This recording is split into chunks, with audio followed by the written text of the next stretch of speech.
Hello, assalamualaikum mga kapatid. Ayan, nag-mix tayo ng ating lotion mga kapatid. So, dahil wala rin namang mawawala pag susubukan, ay ito.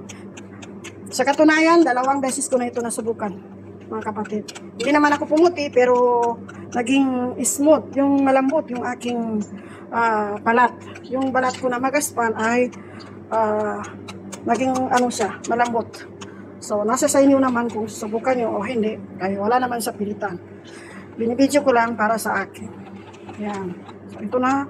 Na-mix ko na. At sana okay naman sa aking balat. Kaya 2 beses ko na ito nasubukan mga kapatid.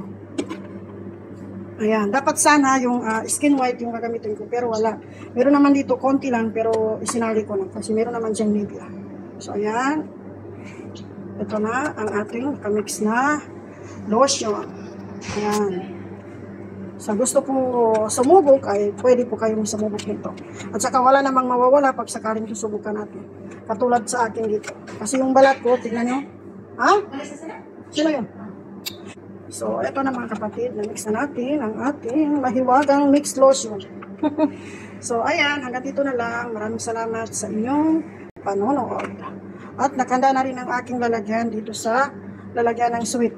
Ayan. Wala nang kaarte-arte.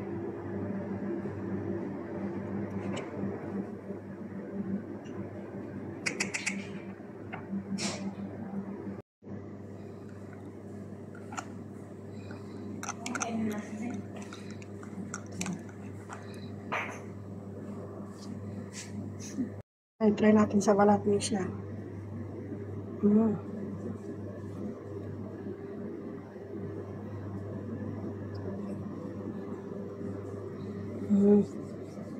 Ang sarap sa ano? Sa balat. So, ayan, tignan nyo. Before and after.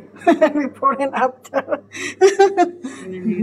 Hindi naman ito nakakaputi. Ako hindi ako pumuputi. Pero yung ano ko, balat ko, nagiging ano siya yung smooth. So, ayan, ganyan siya mga kapatid. Yan. Ito yung dati.